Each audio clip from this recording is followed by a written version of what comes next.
Assalamualaikum warahmatullahi wabarakatuh. Alhamdulillah, nahmaduhu wa nasta'inuhu wa nastaghfiruh wa na'udzu billahi min syururi anfusina wa min sayyiati a'malina. Man yahdihillahu fala mudhillalah wa man yudlil fala hadiyalah. Wa asyhadu an la ilaha illallah wahdahu la syarikalah wa asyhadu anna Muhammadan abduhu wa rasuluh. Allahumma salli wa sallim wa barik ala nabiyina Muhammadin wa ala alihi wa sahbihi ajma'in. Amma ba'd, fa inna asdaqal hadithi kitabullah wa khairul huda huda Muhammadin sallallahu alaihi wasallam wa syarral umuri muhdatsatuha wa inna kulla muhdatsatin bid'ah wa kulla bid'atin dhalalah wa kulla dhalalatin finnar. Ma'asyiral muslimin rahimakumullah. Marilah kita bersyukur kehadirat Allah Subhanahu wa taala yang telah melimpahkan nikmat, rahmat dan taufiknya kepada kita semua sehingga sampai pada pagi hari ini kita dapat bertemu membahas tentang ilmu yang ilmu itu wajib bagi setiap muslim dan muslimat. Para pemirsa yang budiman, di sini saya akan menyampaikan beberapa pokok-pokok ajaran Syiah. Yang ajaran Syiah ini para ulama ahlu sunnah sepakat ijma' bahwa mereka adalah sesat. Oleh karenanya di sini akan saya sampaikan beberapa pokok-pokok ajaran mereka yang sesat.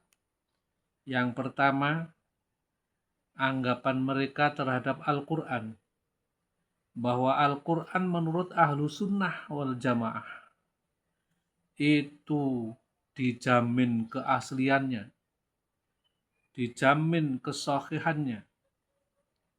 Akan tetapi mereka, kaum Rafidhah, kaum Syiah, menganggap bahwa Al-Quran yang ada ini tidak asli, masih kurang karena dirubah-rubah, dikurang-kurangi oleh para sahabat Nabi, terutama Abu Bakar dan Umar. Para pemirsa yang budiman, anggapan mereka itu adalah fitnah, anggapan mereka itu adalah tidak benar. Mereka hanya mengimani mushaf yang ada ini adalah mushaf Fatimah, itu yang mereka pegang.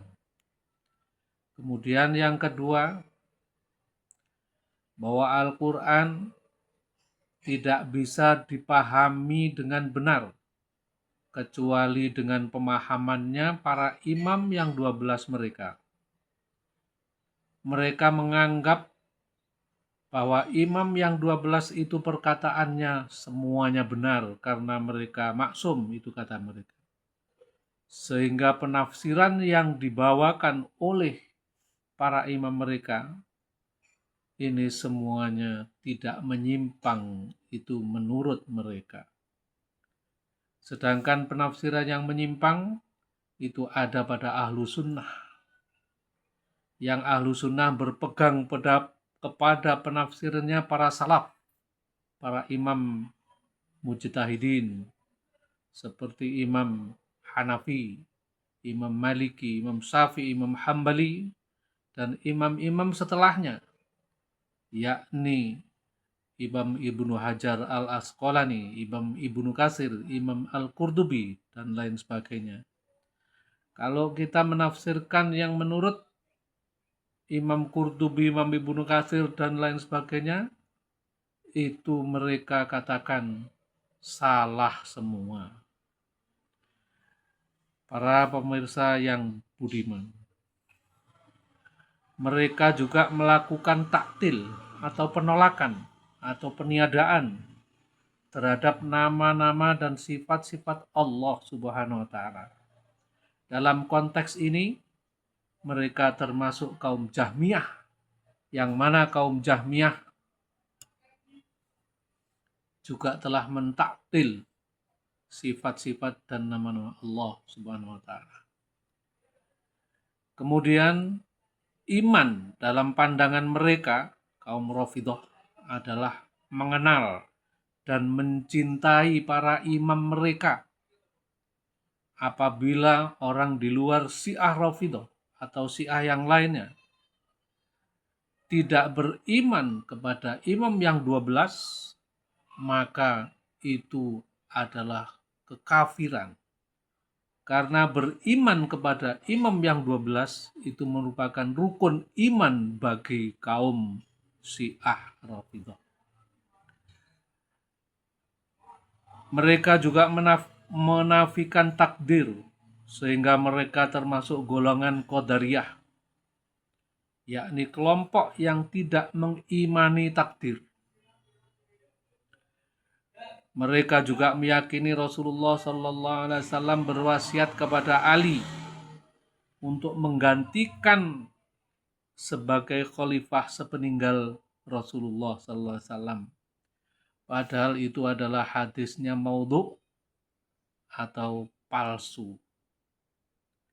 Kemudian berikutnya, pengkafiran terhadap para sahabat Nabi SAW dan keyakinan bahwa para sahabat telah murtad kecuali hanya beberapa orang saja. Tentang keyakinan ini, Imam Abu Zur'ah rahimahullah berkomentar, untuk menundukkan tujuan utama mereka, yakni untuk membidik melalui pengkafiran umum terhadap para sahabat Nabi radhiyallahu anhum, maksudnya adalah mencela para sahabat radhiyallahu anhum untuk mendongkel Al-Quran dan Sunnah, sehingga agama mereka, apabila Quran dan Sunnah yang dibawa oleh para sahabat itu diimani, maka agama Syiah tidak akan berdiri. Kalau pembawa dan penyampai agama ini adalah orang-orang yang murtad, bagaimana kita menerima apa yang mereka sampaikan? Itulah tujuan yang ingin dicapainya. Allah berfirman, Bismillahirrahmanirrahim, yuriduna liyutfi'u nurallahi biafwahihim wallahu mutimmu nurihi walau karihal kafirun. Mereka ingin memadamkan cahaya agama Allah dengan mulut-mulut ucapan mereka, dan Allah tetap menyempurnakan cahayanya meskipun orang-orang kafir benci. Surat As-Saffat ayat 8. Barang siapa yang memiliki anggapan bahwa para sahabat radhiyallahu anhum telah murtad kecuali hanya beberapa orang saja, itu yang hanya mencapai balasan orang saja, atau kebanyakan merupakan orang-orang fasik setelah sepeninggal Rasulullah SAW. Rasulullah SAW maka tidak diragukan lagi akan kekufurannya. Maaf, tujuan mereka adalah untuk menghancurkan Al-Quran dan Sunnah Rasulullah SAW.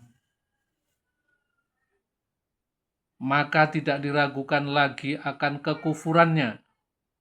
Mereka telah mendustakan ayat-ayat Al-Quran yang jelas-jelas dan menjelaskan keridhaan dan pujian Allah Azza wa Jalla terhadap para sahabat. Siapakah yang meragukan kekufuran keyakinan seperti ini? Kekufuran orang yang meyakininya sudah pasti.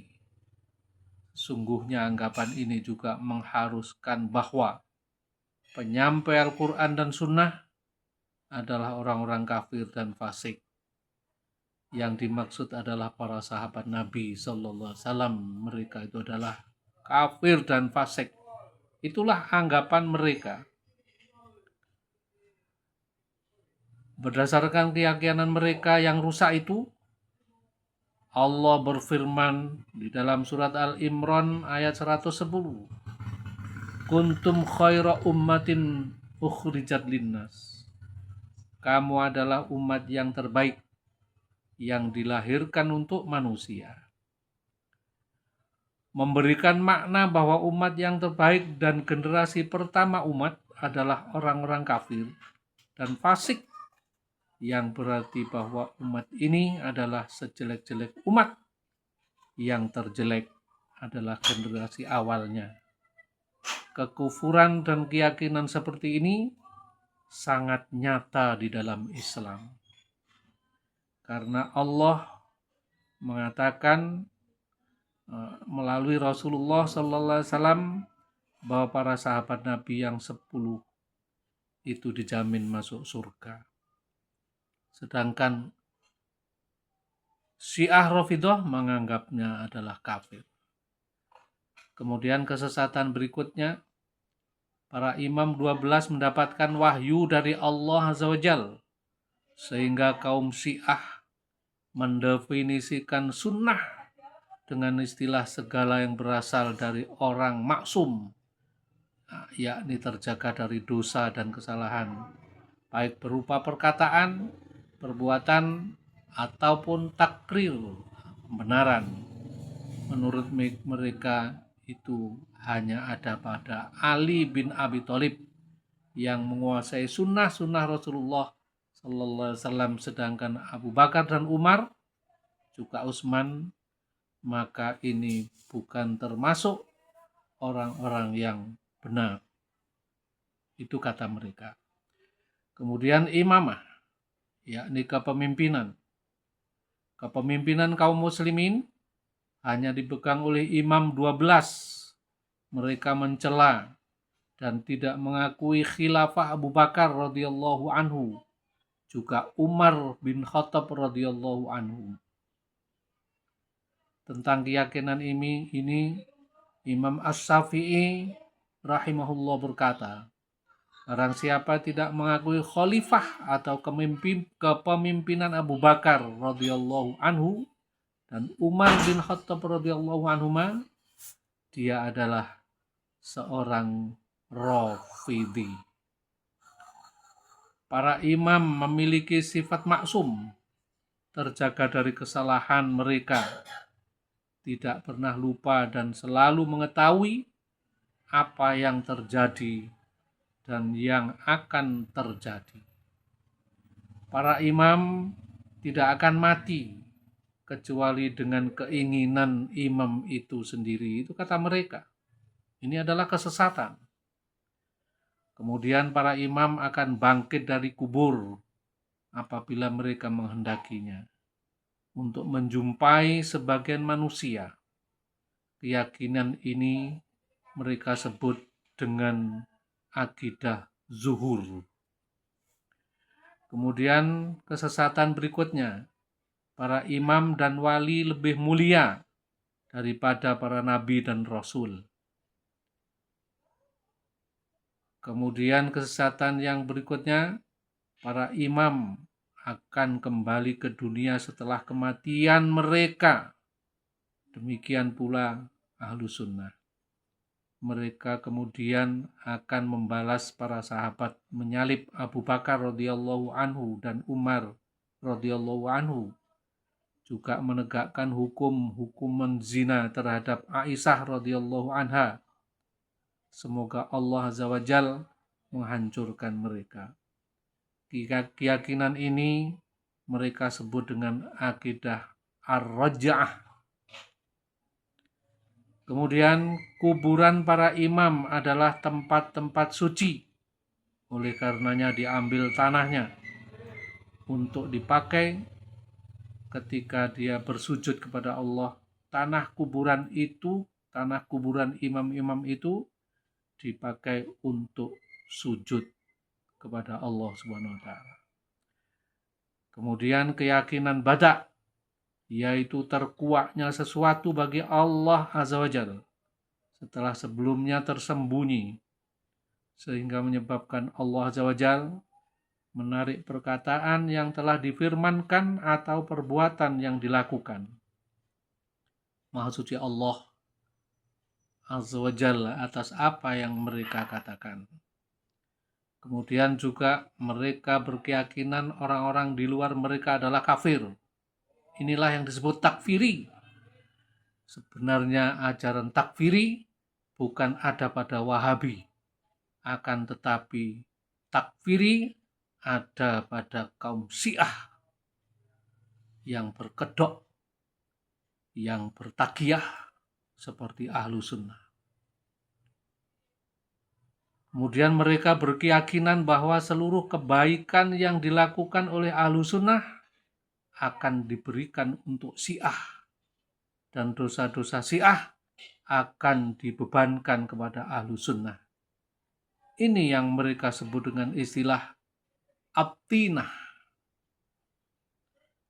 Kemudian kesesatan berikutnya adalah kewajiban melakukan takiyah, yakni seorang penganut agama Syiah berkata dengan perkataan yang berbeda dengan apa yang dia yakini, atau menampakkan sesuatu yang berbeda dengan apa yang ada pada hatinya.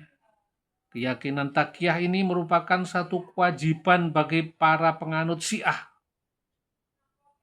Oleh karena itu, penganut Syiah mengerjakan sholat di belakang Ahlu Sunnah dalam rangka takiyah, melindungi diri, dan pujian-pujian para imam mereka terhadap para sahabat dilakukan dalam rangka menjalankan takiyah.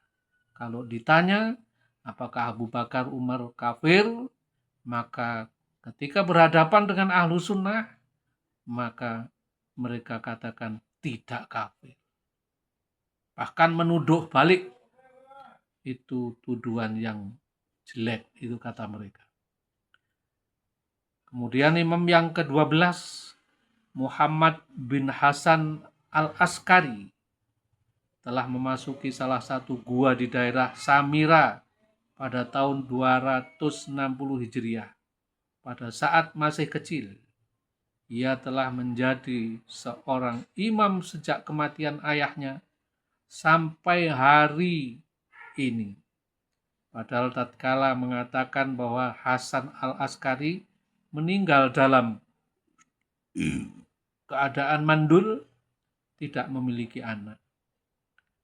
Kemudian kesesatan yang berikutnya adalah halalnya darah dan kehormatan Ahlu Sunnah. Menurut mereka boleh menggunjing, mencela, bahkan melaknat Ahlu Sunnah.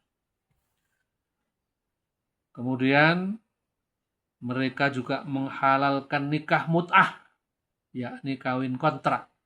Bahkan menurut mereka, kawin mut'ah lebih utama daripada menjalankan sholat, puasa, dan haji. Para pemirsa yang budiman, maka waspadalah, berhati-hatilah dengan orang di lingkungan kita. Sepertinya mereka sama dengan kita, karena mereka itu sebenarnya bertakiyah, yang berpura-pura memuji para sahabat Nabi, padahal mereka itu mengkafirkan para sahabat Nabi. Wallahu a'lam. Mudah-mudahan kita dilindungi oleh Allah Subhanahu wa taala dari pemahaman-pemahaman yang menyimpang dari ajaran Nabi Muhammad sallallahu alaihi wasallam, menyimpang dengan apa yang telah diyakini oleh para sahabat dan yang telah diamalkan oleh para sahabat. Oleh karenanya, marilah kita meyakini apa yang diyakini oleh Nabi sallallahu alaihi wasallam, juga diyakini oleh para sahabat Nabi. Marilah kita mengamalkan amalan-amalan yang telah diamalkan oleh Nabi dan yang telah diamalkan oleh para sahabat Nabi. Hudzaifah ibnu Yaman mengatakan bahwa apabila setiap ibadah yang tidak pernah dilakukan oleh para sahabat Nabi, maka janganlah dilakukan, karena itu terjatuh kepada kesesatan. Billahi taufik. Wassalamualaikum warahmatullahi wabarakatuh.